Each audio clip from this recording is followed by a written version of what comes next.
स्वागत है आपका एनएमएफ न्यूज में। मैं हूं आपके साथ शबनम। बिहार में महागठबंधन की बुरी हार, आरजेडी तो अपनी लाज भी नहीं बचा पाई। 25 सीटों पर सिमटकर आरजेडी रह गई। इस हार का मंथन लालू परिवार में चल ही रहा था, लेकिन इस बीच महाभारत लालू परिवार में देखने को मिली, क्योंकि हार का ठीकरा सीधे सीधे परिवार की तरफ से तेजस्वी यादव पर फोड़ा जा रहा था और तेजस्वी यादव को यह बात पसंद नहीं आ रही। और जिसके बाद हुआ क्या, तेजस्वी यादव का पूरा परिवार यानी लालू यादव का पूरा परिवार बिखर गया, टूट गया। रोहिणी आचार्य ने तेजस्वी यादव पर गंभीर आरोप लगाते हुए यह खुलासा किया कि तेजस्वी यादव अपने ऊपर परिवार में ना तो किसी को उठने देना चाहते हैं और ना ही किसी की पार्टी में चलने देना चाहते हैं। और जब हार की जिम्मेदारी उनके सिर पर रखी जा रही है तो वो जिम्मेदारी लेने के लिए तैयार भी नहीं है। इसके साथ ही रोहिणी आचार्य ने कई गंभीर आरोप तेजस्वी यादव पर लगाए, चप्पल उठा देने के आरोप तक लगाए गए। यह भी कहा गया कि संजय यादव और रमीज पूरी पार्टी को चला रहे हैं और तेजस्वी यादव उनके इशारे पर ही काम कर रहे हैं और इन सबकी जिम्मेदार अगर कोई है तो वो है तेजस्वी यादव की पत्नी। कई गंभीर आरोप तेजस्वी यादव की पत्नी को लेकर भी रोहिणी आचार्य की तरफ से लगाए गए। अब इसी पर चर्चा करेंगे। मेरे सहयोगी अभिषेक मेरे साथ हैं। अभिषेक, अभी तक तो तेजस्वी यादव के खिलाफ खुलकर रोहिणी बोल रही थी, लेकिन अब तेजस्वी की पत्नी पर भी गंभीर आरोप लगाना शुरू कर दिया है। आखिर मामला क्या है, विस्तार से पूरा समझाइए। देखिए, उसे समझने से पहले आपको थोड़ा सा पीछे अगर लेकर चलें, उत्तर प्रदेश में आइए। उत्तर प्रदेश में बहुजन समाजवादी पार्टी है, मायावती जिसकी अध्यक्ष हैं, उनके भतीजे हैं आकाश आनंद। आकाश आनंद को कई बार बहन मायावती कुमारी बहन जी की वजह ने पार्टी से निकाला है और फिर वापस लिया है। जब बहन जी ने आखिरी बार पार्टी से आकाश आनंद को निकाला था तो क्या आरोप लगाया था, याद करिए कि जो आकाश आनंद के ससुर हैं वो आकाश आनंद और पत्नी के साथ मिलकर पूरी पार्टी को हाईजैक करना चाहते हैं, ये आरोप लगाया गया था। तो राजनीति में इस तरीके का आरोप कोई नया नहीं है। अब बिहार अगर चलें, लालू परिवार में अगर देखें तो तेजस्वी यादव की जो पत्नी है वो हरियाणा के रेवाड़ी की रहने वाली हैं। दिल्ली में उनका स्कूलिंग हुआ, पढ़ाई हुआ, कॉलेज हुआ, उसके बाद वो एयर होस्टेस बन जाती हैं। फिर वो एयर होस्टेस का जॉब छोड़कर 4 साल पहले, शायद 4-5 साल पहले तेजस्वी यादव के साथ उनकी शादी हो जाती है। ईसाई धर्म से वो आती हैं और रेचल उनका नाम था, सरनेम मुझे याद नहीं है। उसके बाद उनका नाम राजश्री यादव रख दिया जाता है। बिल्कुल। अब ये जो संजय यादव हैं, ये भी हरियाणा के महेंद्रगढ़ के रहने वाले हैं। हरियाणा के महेंद्रगढ़ के एक गांव के भी रहने वाले हैं। डेटा एनालिटिक्स का काम करते हैं, साथ में एमएससी किया हुआ है और डेटा को एनालाइज करने में रुचि कुछ ज्यादा रखते हैं। दिल्ली में पहली बार मुलाकात हुई थी। अब यह बड़ा सवाल है कि पहली बार दिल्ली में मुलाकात, अब देखिए तेजस्वी यादव का जो स्कूलिंग है और कॉलेज है वो भी दिल्ली से ही हुआ। बचपन का प्यार रेचल और तेजस्वी यादव का बताया जाता है कि बचपन का प्यार था और फिर बाद में शादी हुई। तो क्या ये जो राजश्री यादव है, तेजस्वी यादव की पत्नी, उनके किसी रिलेशन में संजय यादव हैं?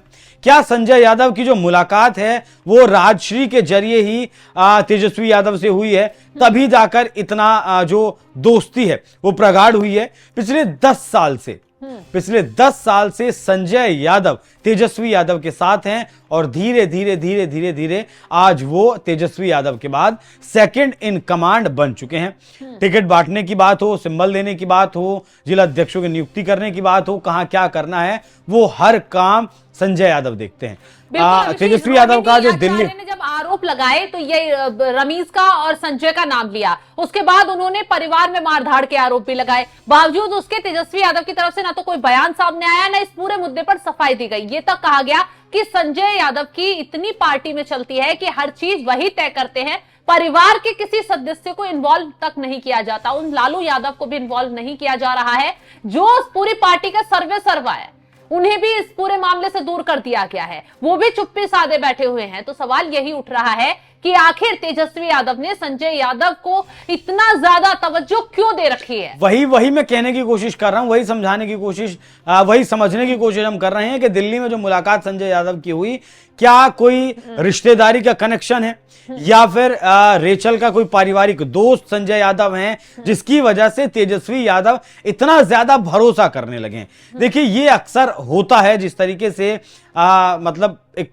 पत्नी के दोस्त या फिर पत्नी के रिश्तेदार की पति के साथ कुछ घुल मिलना ज्यादा हो जाता है। ये मतलब एक आम नेचर वाली बात है। क्या यही वजह है कि संजय यादव आरजेडी की पॉलिटिक्स में इतना एंटर हो गए? अच्छा, लोगों का सवाल शबनम ये भी यहां भी ये भी है कि संजय यादव अगर पार्टी का काम देख रहे हैं तो परिवार में उनकी दखलंदाजी इतनी कैसे बढ़ गई, क्यों बढ़ गई? देखिए, परिवार की ही तो पार्टी है, ये पार्टी एक परिवार की है और पार्टी में इंटरफेयर है तो जाहिर सी बात है परिवार में भी इंटरफेयर होगा। और देखिए, जिस तरीके से ये कहा गया, ये बताया गया तेज प्रताप यादव को जो घर से और पार्टी से निकाला गया, उसके पीछे भी संजय यादव का हाथ था, जो लगातार जयचंद का जिक्र करते हैं। दावा ये भी कई लोगों के द्वारा किया जा रहा है कि जो तस्वीरें तेज प्रताप यादव की सोशल मीडिया पर, फेसबुक पर वायरल की गई थी, वो संजय यादव के द्वारा की गई थी या फिर संजय यादव ने करवाई थी, ऐसा आरोप कई लोग लगाते हैं। अगर ऐसा है तो ये एक साजिश रची गई कि कोई भी प्रतिद्वंदी तेजस्वी यादव का परिवार में नहीं होना चाहिए। पहले आपका अलग कर दिया गया किसे? तेज प्रताप यादव को। उसके बाद मीसा भारती को लेकर भी एक बार खबर आई थी कि रात के वक्त भाई और बहन के बीच कुछ तकरार हुआ। उसके बाद पटना के एक होटल में मीसा भारती पूरी रात रहती हैं। उसके बाद परिवार के कुछ लोग सुबह में जाते हैं और उन्हें मनाकर वो वापस घर लेकर आते हैं। तो मीसा भारती को भी वो साइड लाइन करना चाहते हैं। साथ में रोहिणी आचार्य भी थोड़ा सा राजनीति में इंटरेस्ट लेती हैं। 2024 का चुनाव सारण से लड़ी थी राजीव प्रताप रूडी, जो बीजेपी के सांसद हैं, उनसे वो चुनाव हार गई थी। हालांकि बहुत कम मार्जिन से वो चुनाव हारी थी, लेकिन वो चुनाव हार गई थी।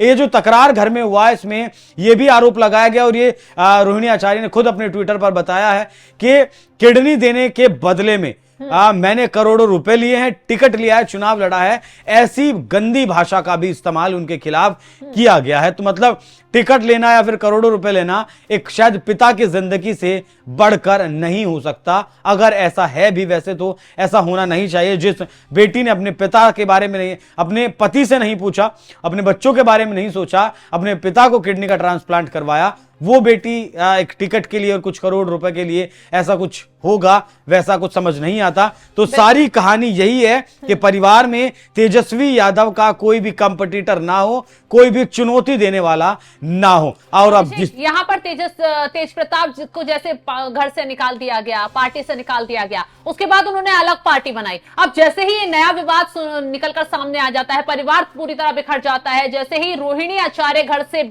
सामान लेकर निकलती हैं, तुरंत तेज प्रताप यादव की तरफ से कहा जाता है कि जयचंदो ने परिवार बर्बाद कर दिया। वो अपनी पार्टी में आने का ऑफर वो रोहिणी को देते हैं। इसके साथ ही साथ एक उनका वो बयान भी सामने आया जिसमें वो खुलकर एनडीए का समर्थन करते हुए नजर आए। तो जिस तरीके के जो हालात इस वक्त देखे जा रहे हैं कि क्या अब रोहिणी और जो बाकी बहनें हैं, मीसा भारती या और जो विवाद में खड़ी हैं तेजस्वी के खिलाफ, उनका रुख अब बदलेगा? क्या आरजेडी से ये लोग हटकर कहीं और का रास्ता चुनेंगे? जिस तरीके से तेज प्रताप का तो बयानों से आशंका जताई जा रही है कि एनडीए की तरफ उनका रुख हो सकता है। देखिए, सरकार बनी है प्रचंड बहुमत के साथ, उन्होंने कहा है कि मैं नैतिक समर्थन अपना देता हूं। तो देखिए, राज्य में नेताओं में आपसी समन्वय ऐसा होना चाहिए।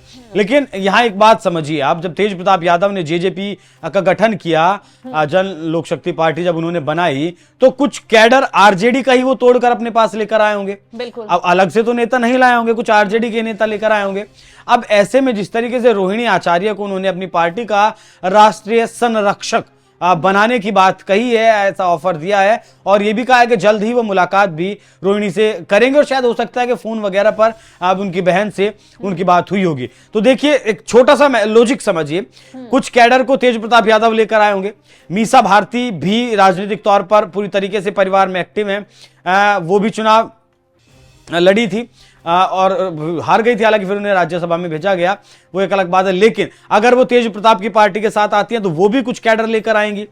रोहिणी आचार्य का भी अपना कुछ थोड़ा बहुत कैडर होगा, वो अगर आती हैं तो वो भी कुछ कैडर को लेकर आएंगी। बाकी की जो 3 बहनें हैं जो राजनीतिक तौर पर एक्टिव नहीं हैं, वो भी पटना के निवास से निकलकर दिल्ली पहुंच चुकी हैं। ऐसे में यह संदेश बिहार की जनता के भीतर चुनाव से पहले भी साफ गया और भीतर घर के भीतर यही हुआ भी है कि जो परिवार के आपस की लड़ाई थी और जिस तरीके से तुम्हारे बयान थे, तुम जिस तरीके से टिकट चाहती थी, उसका असर पड़ा है। इसी वजह से हम ये वाला बिहार का चुनाव इतनी बुरी तरीके से हारे। देखिए, इस परिवार में कहला है, वो कोई आज की बात नहीं है। मीसा भारती के वक्त से ही सबसे पहले मीसा भारती के साथ ही तेजस्वी यादव की खींचतान शुरू हुई थी, तब से ही बिहार की जनता ने शायद थोड़ा सा नापसंद किया है। ऐसे में अगर परिवार के 3 लोग या फिर 4-5 बहनें और भाई एक साथ आ जाते हैं तो मुझे लगता है कि तेजस्वी यादव के पास जो आरजेडी का कैडर है वो बड़ी संख्या में तेज प्रताप यादव के पास आ जाएगा।